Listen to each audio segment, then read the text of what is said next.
go ahead and we're going to go over some of the trends that we're seeing in our seized drug analysis. So I'm going to go ahead and share the screen. Something yes, really important. We see it well. Thank you, Jennifer. Excellent. Okay. Something really important to note for San Diego County, for the crime lab, we conduct the seized drug controlled substances testing for the entirety of the county for all law enforcement organizations, with the exception of the city of San Diego. They do their own testing there. And it's also important to note we have a very robust screening process for our seized drugs using in-field technology. So what that translates to is, in terms of what we actually test, is about 20 to 30% of the seized drugs in the county. A lot of pre-work is done in the field using our TrueNarc technology. A little bit about me. I have been the crime lab director since August of 2019. Prior to that, I spent over 18 years with the County of Orange. So I do have the privilege of being able to see what it looks like regionally in Southern California. And I am a forensic toxicologist by training. And so my career, for the vast majority of my career, has been centered around drugs, those who are in possession, under the influence, some of our drug facilitated crimes, as well as what postmortem cases look like. In San Diego County, the postmortem work is done by the ME's office.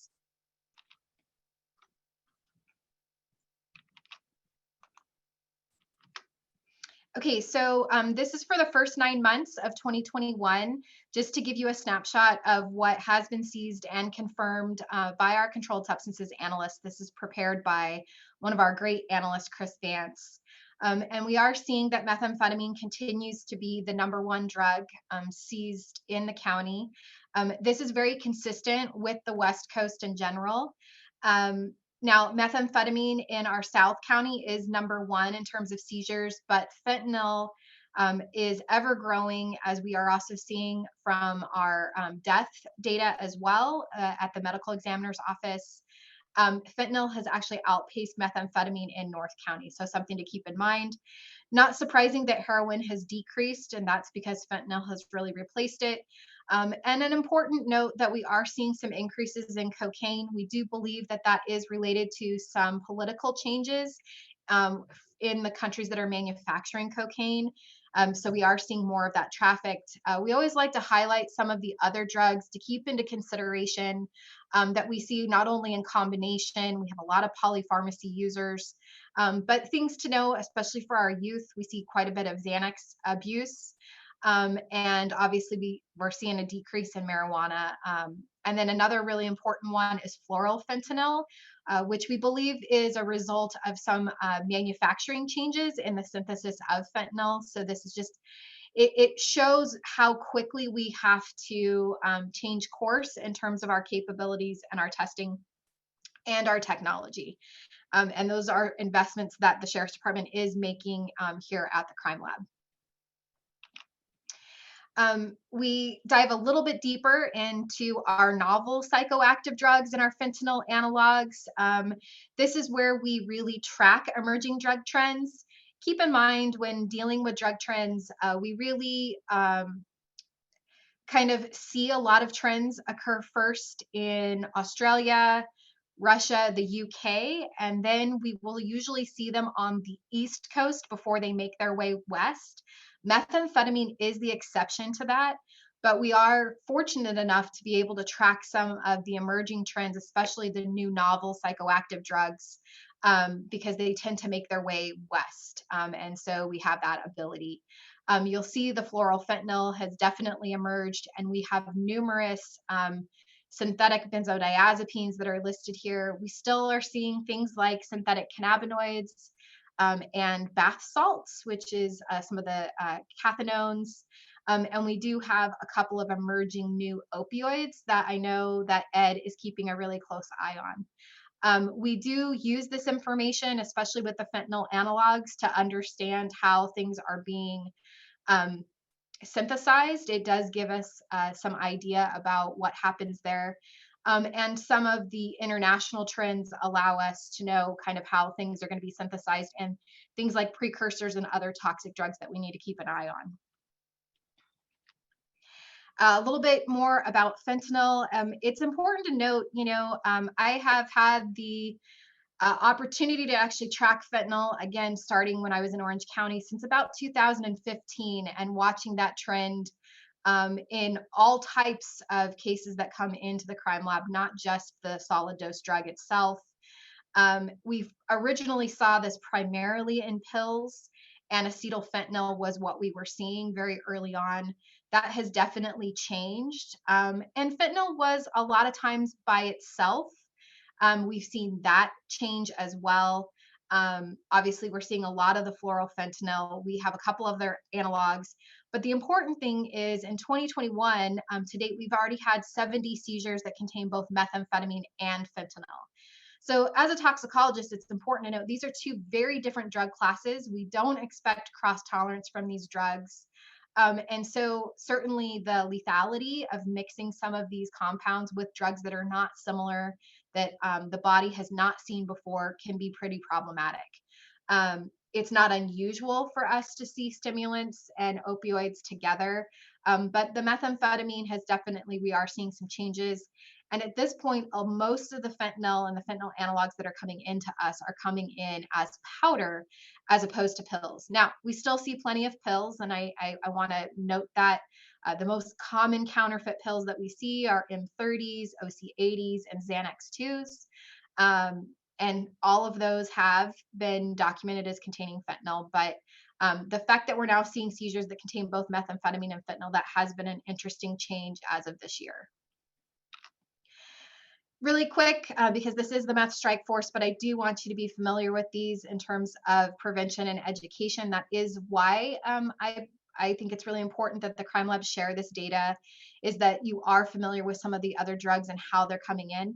Over 30% of our novel psychoactives right now that are seized are synthetic benzodiazepines. These do pose significant risks in terms of central nervous system depression in combination with other drugs, but also for drug facilitated crime. So for young people, it's important to know that there's some real risk in a lot of these counterfeit pills.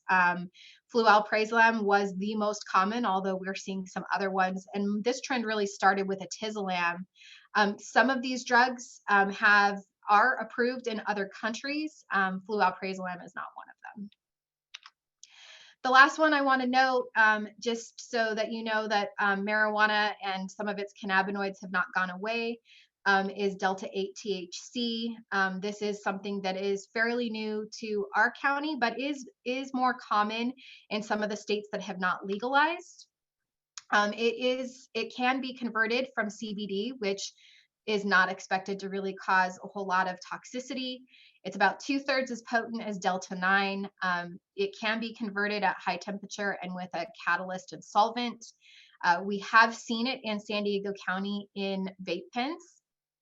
And the risk in terms of what we're dealing with for the crime lab is that it coalutes in our biological samples with the psychoactive drug found in cannabis, Delta 9. And it is just one of many cannabinoids that are available in the cannabis plant. But there are a few others that we are tracking as well. And so we get a lot of our information.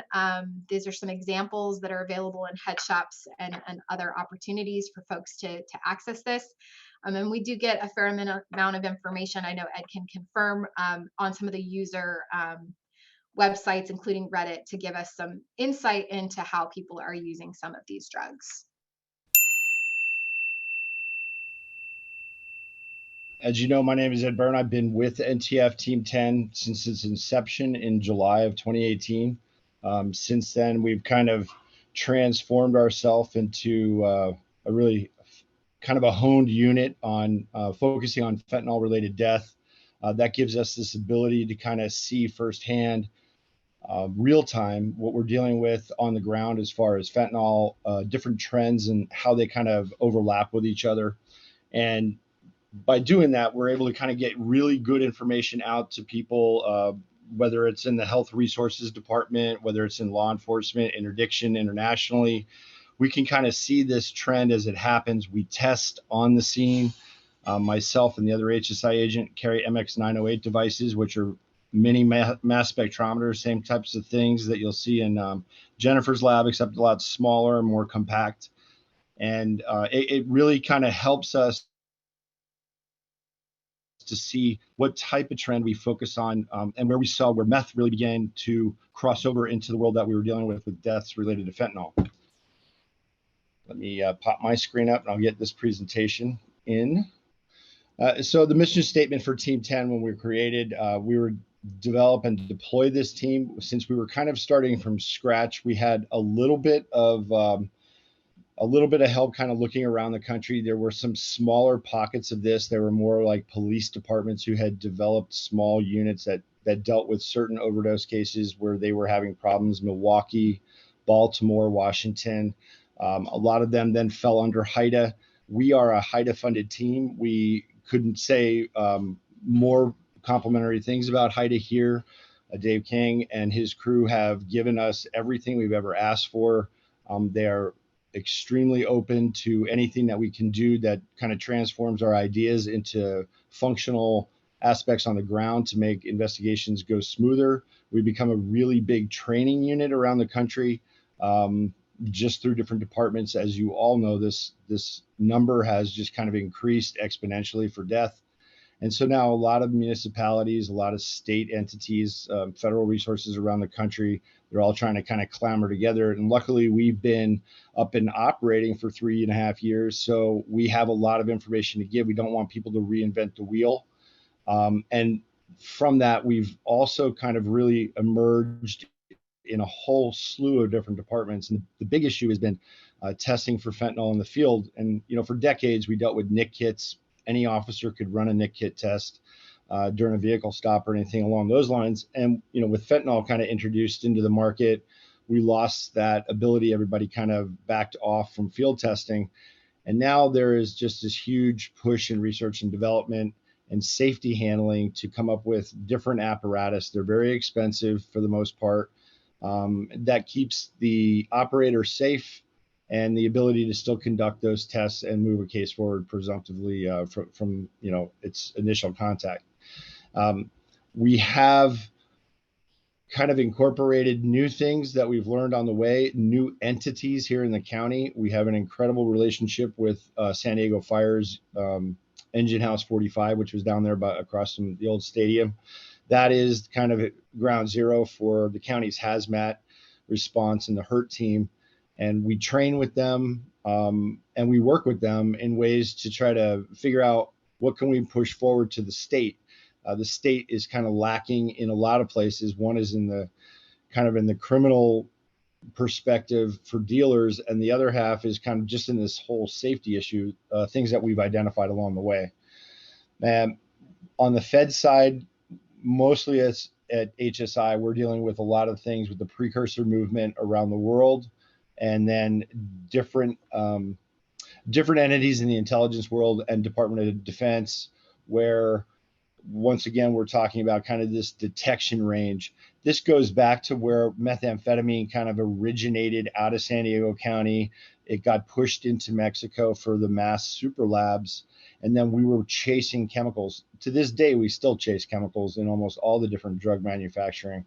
And that's kind of become the big whack-a-mole or cat and mouse game that we deal with on the ground. You can move that forward.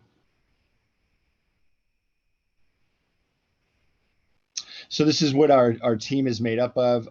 There's actually a correction to be made here in the very beginning of this. We have this San Diego PD sheriff San Diego PD sergeant who is our acting GS for the team. That's how we started, first with Bill Brown, then Rick Aguilar, and then we've had Ken Impellizaria, who he has just recently also been promoted to lieutenant. So now we've made 3 sergeants into 3 different lieutenants. So we'll be getting a change of house there in the next couple of weeks.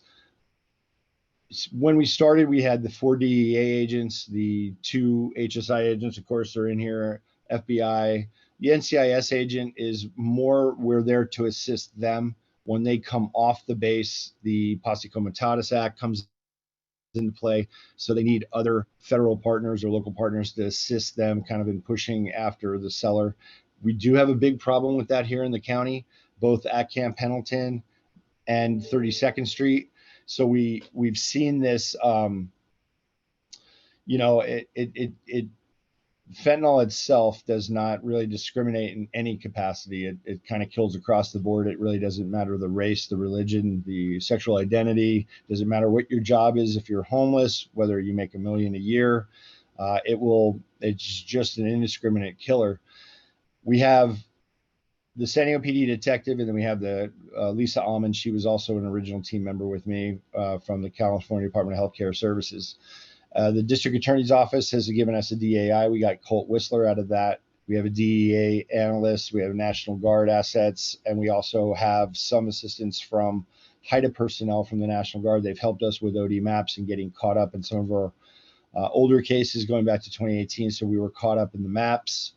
And we have a close relationship, of course, with the two prosecuting entities. That's the U.S. Attorney's Office and the District Attorney's Office. We have to basically start all of our cases statewide because of the nature of how our cases flow. And usually the time unfortunately, we don't see people who die between bankers' hours, Monday through Friday. It's always kind of off hours. And it's really those state judges that are kind of available for that. We have a lot of assistance on the federal side from a kind of across the board different entities that we can tap if a case has a reach over, say, across border or something along those lines. And then it also helps us. They will feed us some information, the trend stuff that they see, and we go to see what happens here in San Diego County. We are affected. Our deaths are directly linked primarily to cross-border smuggling via pedestrian. It is not these large polyloads that we kind of see. That's stuff that moves north and then gets distributed throughout the country out of LA and Riverside, San Bernardino County. You can go ahead and push the slide, Sarah. So with what we have here, you have, these are just over the last couple of years, these are entities in the federal government that are looking to find different testing apparatus or detection capability. First, of course, we know on the Fed level, that's where we started. That's where the funding primarily is. Once some things get accepted and kind of tested in the field and put forth, then they can bleed down into the local level where, say, police departments will be able to get something. This is something that myself and Tom Garrity deal with continuously. We're in a lot of these meetings. And the reason we're in here is purely because we test at our death scenes. And because we are naturally testing every day, multiple times, no matter who calls us for assistance, we will go test. All of that testing, we have this ability to kind of answer a lot of questions that researchers wouldn't get, because like we know in a hospital, the environment is completely different than, say, what we deal with in the field for a death. Just the living conditions, getting to an area, whether that area is grossly contaminated. There's a multitude of different issues that kind of pop up, and we're able to really kind of talk to those things because we just do it continuously. So there's a big bonus to everyone in the whole on the back end of this, when they'll be able to develop things that will become easier to use for the common officer in the field. You can go forward. And so again, these are the relationships we spoke about. Of course, the DA's office, that's major narcotics. The U.S. Attorney's Office, we have 92 different offices. Each one is required from Mean DOJ to have an opioid coordinator. We just had a transition from Larry Casper to Adam Gordon. And their responsibility is really kind of focus a multitude of efforts. And that includes enforcement, but education, kind of getting parent groups together, getting collaborative efforts moving forward where people are talking to each other from different entities, and really trying to kind of, at the end of the day, find solutions that become productive. And with methamphetamine, what we'll talk about here in a minute is this transition we've seen in fentanyl and meth and how it is interlinked to itself now as almost a singular body moving forward, where we can't sit here and just talk about one drug. We actually have to talk about both of them combined. The San Diego Medical Examiner's Office, we are extremely lucky to have the people we have at the office here. Ray Gary, Dr. Campman, all of them are incredibly cooperative with us. Ray Gary is a guy who I can talk to and understand what we're talking about in the chemistry field. That is not my purview as I grew up. I selectively didn't take that because that's really a brain hurting type of subject matter, but he can speak to me in ways that I understand it. And I can put A to B to C in there, and I don't feel bad at the end of the day that I'm that stupid, but I sometimes feel dumb around them. And once again, that's the HURT team on the bottom, and then San Diego Fire, and that's Team 45. You move that one. So this is where we are specifically today. So this kind of catches us up to the end of October and their projection numbers. When we look back to when this team was created, the numbers that we had in terms of the county as far as death and fentanyl were fairly low. The big problem was really being seen in the Northeast, but oddly enough, we have most fentanyl that is in the United States enters through the two ports of entry here, Otay and San Ysidro. And of course that moves forward, but we were on the back end of that trend. We began to really see the deaths catch up to us a couple of years into the problem, the national problem. So for this year, this is what we had. And if you look at this number of 675 fentanyl related deaths as of October 31st, if we're looking at a pace of 810, I mean, that number it's kind of a new number to look at and just say that is an incredible amount of deaths when you consider that meth has killed in this county it's year to year, just the leader in San Diego. We really are a meth centric type county. Back when we look at how things were produced here under some of the outlaw motorcycle gangs when they were producing it before it all moved south into the super labs. The number on line 2, which is deaths that have fentanyl, deaths that have methamphetamine linked into it, that number is it's quite staggering actually. And where we saw this is a lot of the things that I monitor have to do with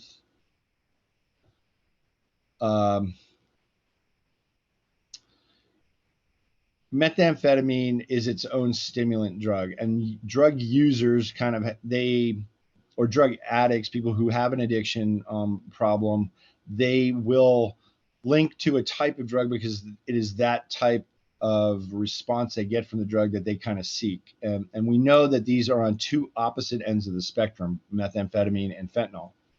But spending hours and hours and hours on a multitude of forums that I could read users discussing and dialoguing about this, it was very insightful to me because all of that reading finally would pay off because I could tell the team, hey, this is something that they're talking about. I don't necessarily know the region or area or even the country that they're in for the most part, unless they identify it.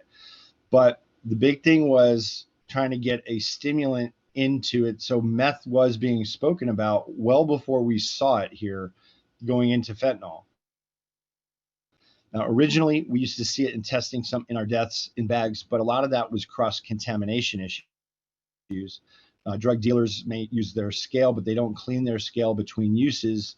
And fentanyl being such a low concentration needed to cause harm, we could detect fentanyl in a bag of, say, methamphetamine or cocaine, and that mostly would have been cross-contamination at the time. We began to see it a year ago, and we had read about it about 6 months before that. And this was directly kind of put out as if they had some methamphetamine in their fentanyl, that the stimulant portion of that would accelerate their heart rate and kind of get them move, their body was really pumping. If they had a dose of fentanyl in them that would, say, cause, the overdose status and kind of repressing their respiration, that it would be countered by the fact that they also had meth in their system. Now, they don't work on the same premise, and so that wasn't really a good idea, but that has become, it appears, a huge norm.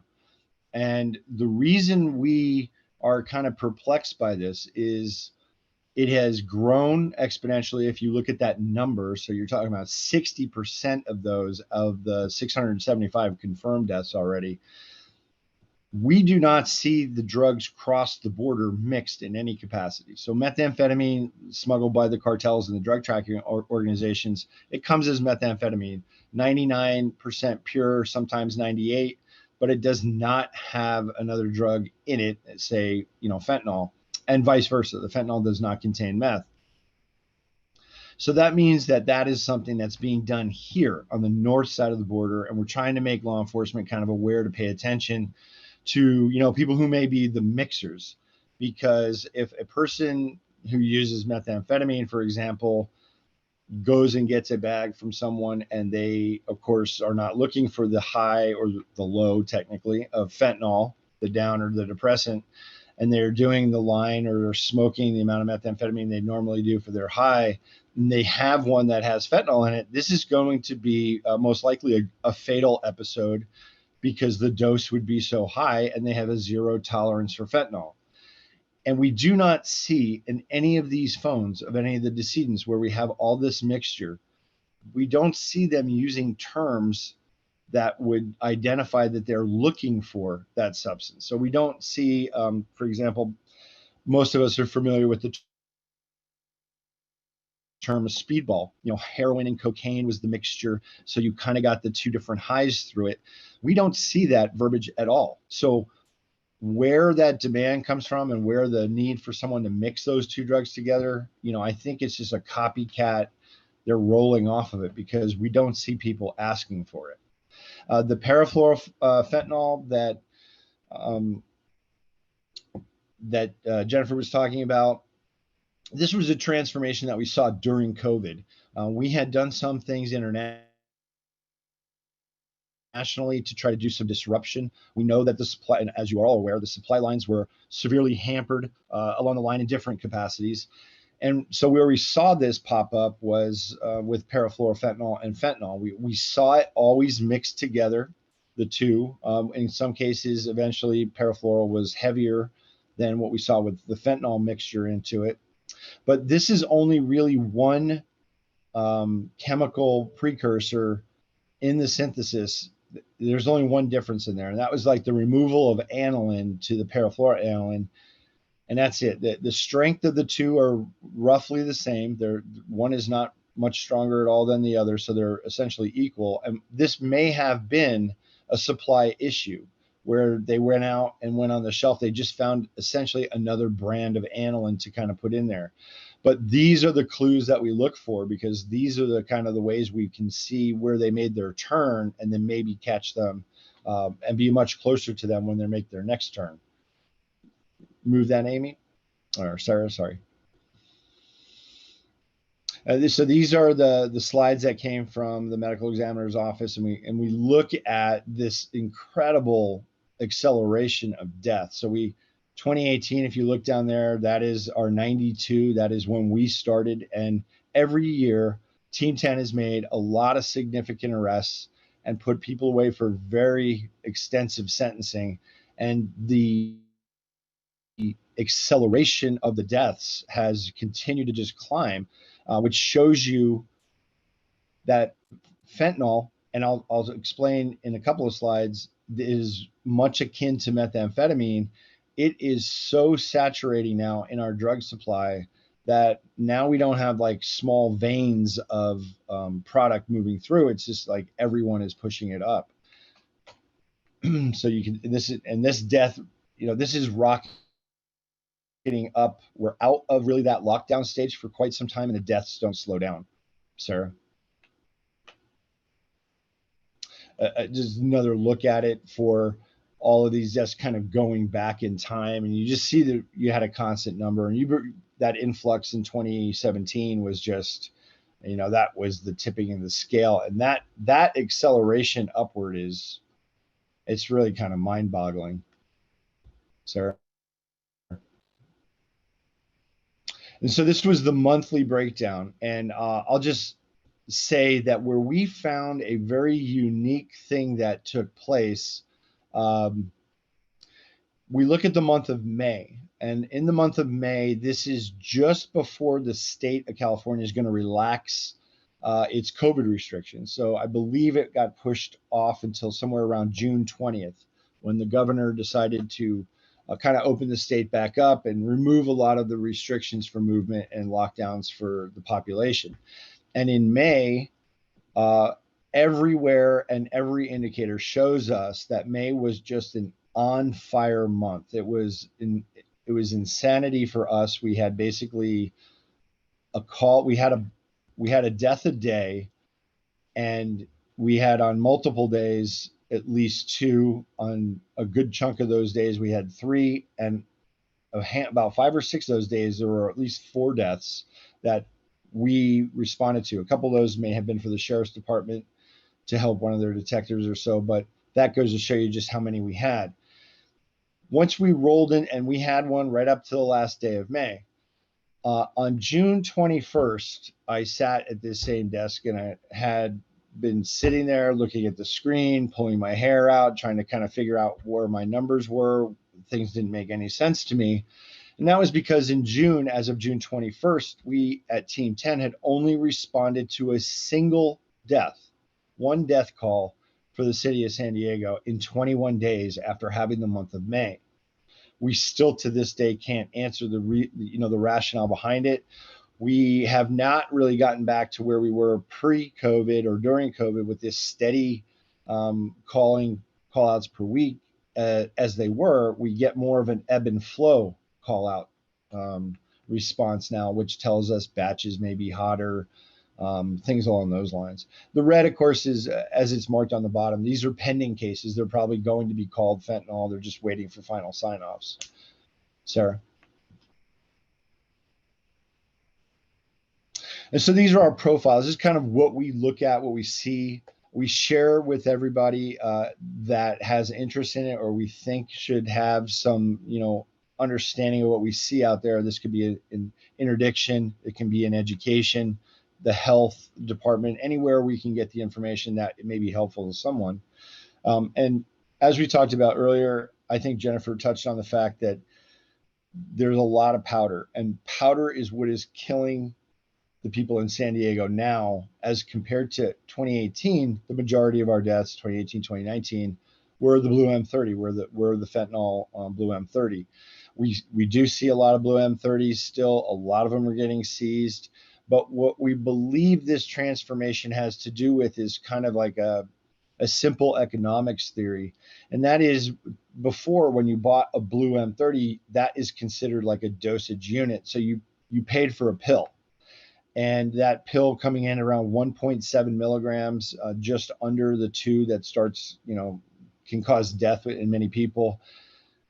As you build a tolerance to it, this much the same way that people who use methamphetamine get, now the demand for the daily amount is going up in terms of how much they need to consume. And if they're paying per dosage unit with a pill, it becomes exponentially more expensive than if they were to buy like a gram of powder and kind of moderate to themselves. And it gives them at least the perception that they're getting more bang for their buck in terms of costs. So our primary source is Mexico. Everything is being synthesized in Mexico.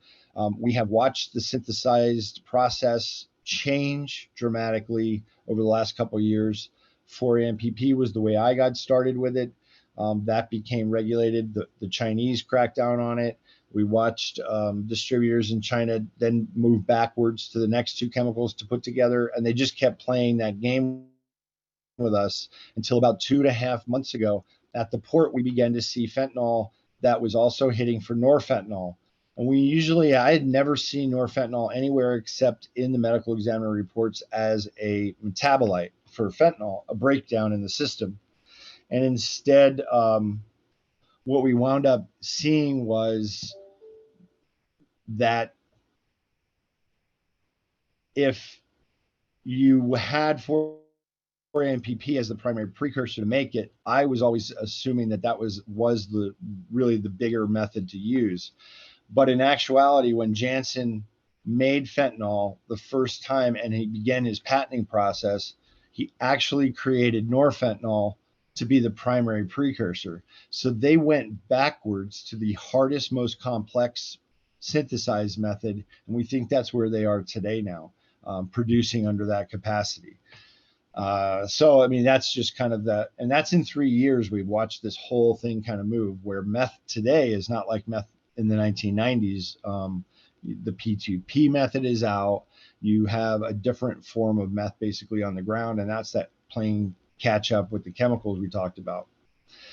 We are getting these mass overdoses more frequently. You guys have seen them in the media. These 4 comedians a couple of weeks ago who ingested, 3 of them died. And a lot of them believed it was cocaine they were getting. We have found most of the time that is a mix-up from the dealer. They usually may be, trading in 4 or 5 different types of drugs, and they cross bags up. And, eventually if people think that they're getting cocaine and they do their cocaine lines and that's not cocaine, by the time it's in them, they've already got the problem. They don't even realize the problem. They'll be out so quickly. Narcan kits, we know that the jails are handing them out. The sheriff's department does hand them out. And that could have been one of the things back in June where we started to see that change. Also in the homeless community here, a lot of the outreach organizations, Alpha Project and that, they have been handing it out, getting it to the people on the street. And that probably is another thing that's made, kind of a significant impact. It would be nice if we could get it in the pocket of everyone walking around San Diego to be helpful. And I'll talk to you at the very end of this that Narcan is never like the golden ticket that it immediately is going to reverse somebody. So, Sarah, you can go ahead and move that forward. So this is where I talked about where we had this mixture of methamphetamine and fentanyl kind of coming together, and we know why they did this. In the United States, we now have the beginning of what will probably be the foundation of an early warning system in the United States. The Europeans have had this for a long time. It's actually a very good tool to have nationwide. And this one is NDUs, which is November Delta Echo Whiskey Sierra. And that is hubbed out of Florida. And what they do down there is they're kind of collecting. They're more of a clearinghouse. And they're able to get out nationally any of these things that are kind of popping up. When Jennifer talked about new things that the lab sees, she and I speak often, which is kind of important because her lab sees things that are maybe a week old. We see it within hours of a death. And, as we move this forward, can we push information out to people around the country of something we're seeing that's a change because everything comes through San Diego? And these are all important steps, all these little pieces that are out there. One of the things they have at NDUs, which is important, is they've kind of bypassed me. So that instead of drinking scotch at 2:30 in the morning and going through Reddit pages and reading all these things from all these posters, they have devised an algorithm, which I've also heard that someone here, I think at UCSD has done this, which kind of scrapes these forums for wording, and they pick up new novel, these psychotropic drugs. They post them up so we see the names of them. And one of these nitizens you see down here on the list, this was the one we really thought was going to kind of impact us here in the States. It dipped down into the Midwest, but it never really took hold nationally. But the next one is that 2-methyl AP237. Now, we saw that death here in San Diego, is actually in a hotel in La Mesa. And that drug, along with the AP238, those are the ones that are really beginning to get mapped out by chemical companies, where we think that drug may become far more prevalent here in the U.S. And just at the bottom, this is the other problem we deal with, at least on the Fed side, for terror-related things. This is Antifa was, looking to drop this on a Second Amendment rally using DMSO. So DMSO is the solvent, opens the skin very quickly, and that could get fentanyl into the skin that way. Fentanyl doesn't pose that much of a hazard to us in its powder form. It's not going to just go through your skin, but it needs a solvent to assist it. And this is the nefarious side that we unfortunately have to deal with also. Sarah, you can move that. So the vape cartridges I spoke about before, we know of the one where we had a chemist that had come from the Naval Academy. He had an opioid problem. He wound up resigning his commission out here, and he continued his opioid use, but he knew how to kind of dilute a lot of pure powders, which he had procured from China in small amounts back probably through the mid 2015, 2016 time frame. And they were smoking carfentanil in the cartridges, confirmed by his girlfriend, who survived. And we don't know really what the outcome of this is going to be. We know of another incident in El Cajon where it was in a vape pen, but the big problem is going to be on the secondhand smoke side, essentially. What is the off gas of what we exhale? So with those connections I showed you earlier in DOD and through the Fed side, we made kind of this request through Aberdeen to use the rhesus monkeys to see if we can get a better understanding of how much goes in an exhale from a vape pen and whether it could be effective, causing some damage to people in the immediate area. So we'll kind of see where that comes up. We talk about here on the bottom, this is a new task force. I'll be leaving Team 10 most likely in January, and I'll be starting up this best one, which will be more of a really bigger picture for the county, but we have full intention of wanting to really give Team 10 its support, because it, being in it for so long and understanding how trying it is physically on us, if we have another task force that can help shoulder some of the work on their targeting end, we could help them out and kind of give them a little bit of a break and a breather. And that task force is really going to be designed to get everyone to put manpower towards it. We want to make experts in every department in this county so that those people will be back at their department, talking to management, designing new formats for standard operating procedures. They understand their agency, and their agency would trust them, and they become up with more practical solutions that are a lot more fluid moving forward than where we just see so many people hung up on testing, on handling, the fear of fentanyl, and those things, they just don't belong there anymore. We have more than enough information that's out, not to mention just our firsthand knowledge of it, that we just don't need people to be afraid of handling it in the context of their job. There's easy ways to be very safe about it. We can move forward. So this is the largest bust in history that just took place within the last 2 weeks here in San Diego. This was at OTI. And the context of these pictures is kind of, it's really an overwhelming batch of photos. That second photo from the left, you can see how small the people are with the multitude of drugs around them. In that bus, there are 17,000 pounds of methamphetamine. And when you take that number and kind of lump it up with some of the other large polyloads or meth seizures this year, the people get excited, and we feel like we've accomplished something as far as we got this drug off the street. This is not going to go out. But the sad portion about this is that we're not going to, and have not seen, any change in its street price, which tells you that the market is holding so much volume at the far end of the spectrum where it's selling, and is able to resupply itself accordingly, and and not be affected by this supply line jam.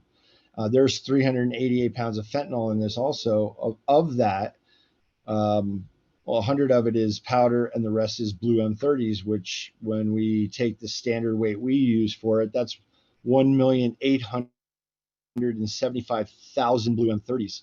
And to give you an understanding of just how much dope it is, picture 3, that black bag he has his hand in that he's ripped open, those are all small bags of blue M30s inside that 30-gallon trash bag. Those are probably, it's easily, those small bags are probably 2,000-3,000 pills in each one of those bags. So it just goes to show you the volume. And fentanyl, like methamphetamine, is and has gone the way of this incredible, inexpensive issue. Before COVID started, we were able to negotiate a pound of methamphetamine here in San Diego at $500. 7 years ago, you could get your price was going to be between $13,000 and $16,000 per pound. And when we look over on the other side, which is on the fentanyl side, on the wholesale portion of it, in Arizona, they have a larger pipeline of pills moving through than we have here. It's just kind of their one little thing that they have a specialty of. And they're at around 50 cents on the wholesale side for the pill, which is kind of mind-boggling. Where the profitability is in selling methamphetamine, in selling fentanyl at these wholesale prices, the cost of doing business, the volume has to be just astronomical to make the profit. You can move that on, sir. And so these are some of what I call over the horizons. These are the ones that Jen and I will talk about often, whether they start to pop up, if we see them. Some things in the drug trend world are very unique to a geographical location. We don't really need to look at those as becoming a national trend. That example is right there in that vial. So that is fentanyl. That was up in Hayward, California. And where we saw colored fentanyl was really, it came out of Canada, where the drug gangs up there would color it so everybody knew kind of whose drug they were buying from what gang and which one they liked the most. And that's not something that comes from, the mass production side of the cartels and bringing it into the United States. That's really done at a local level. These other ones, these ones you see on the left-hand side, I'll wait until we get better nicknames for them before I start trying to pronounce some of these. But we are talking about thousands and thousands and thousands of recipes of synthesis out there that over the last 50 years have been made for all different types of opioids that are on the market. Those ones never made it. They may have had some flaws in them. They had some side effects that were too much to bring forward to the FDA. But those recipes, those synthesis processes and methods are all public information. And just as well, the bad guys can go right there and pick it up, and they can synthesize it whenever and wherever they want. And there's so much cost efficiency in that. We're going to just see all organic dope, except for probably weed, kind of become very, very rare. We'll see that. Sarah? So this is going to be, I was talking about earlier, this is that number 400.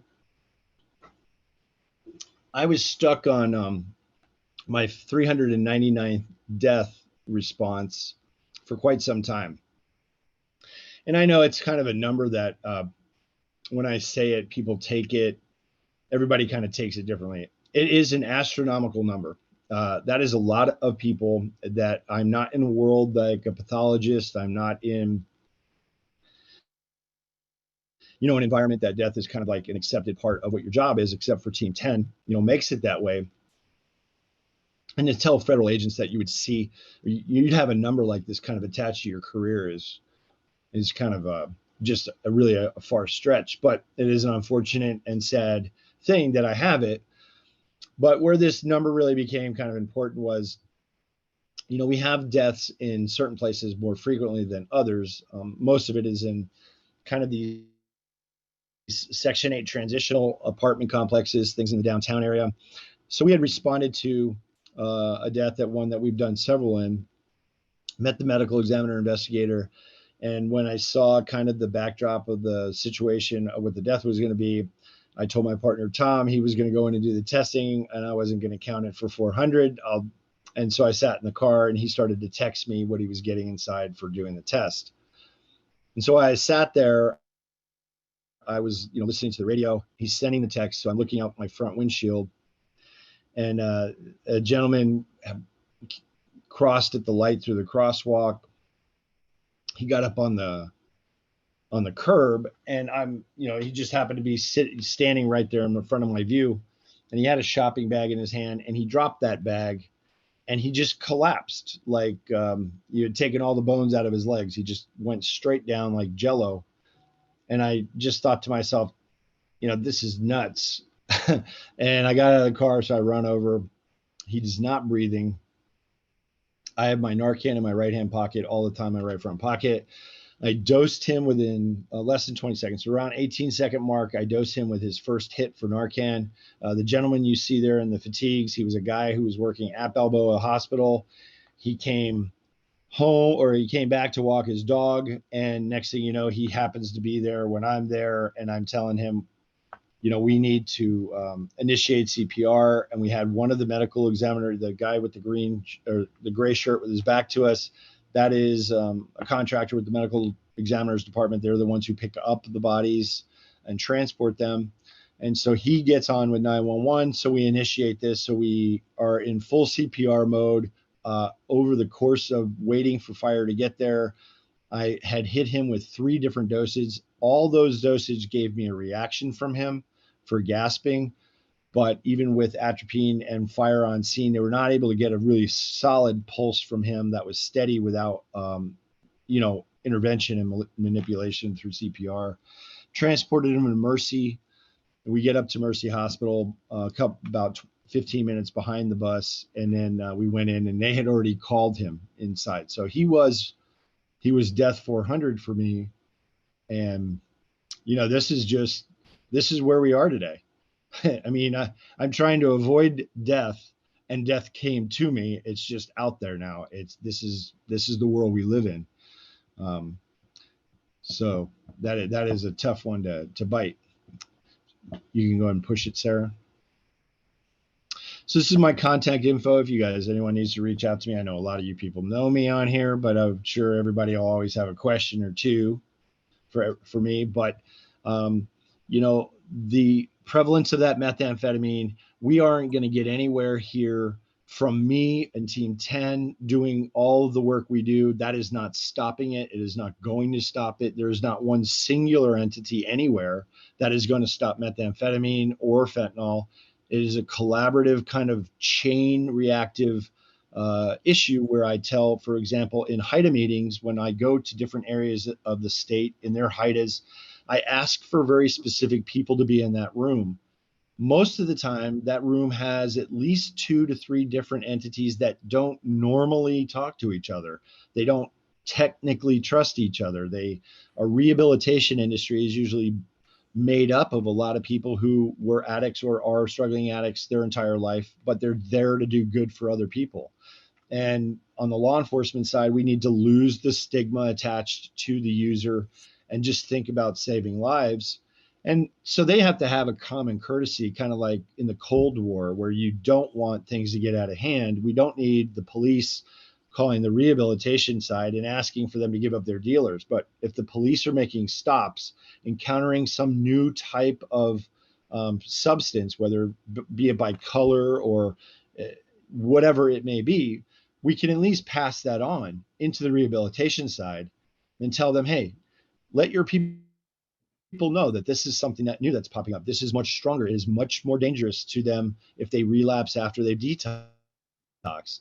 You want to give them information that's helpful. Those people in turn can turn around and they'll give that back to us, things that they've seen. They may not give you a target, but they'll at least give you an idea to be heads up to stuff. And that's really where we want to be. If we lose any of the links in this chain, ever, we lose the entire thing. It just begins to collapse if we lose one nugget of that chain. And that's where I'll leave it at today.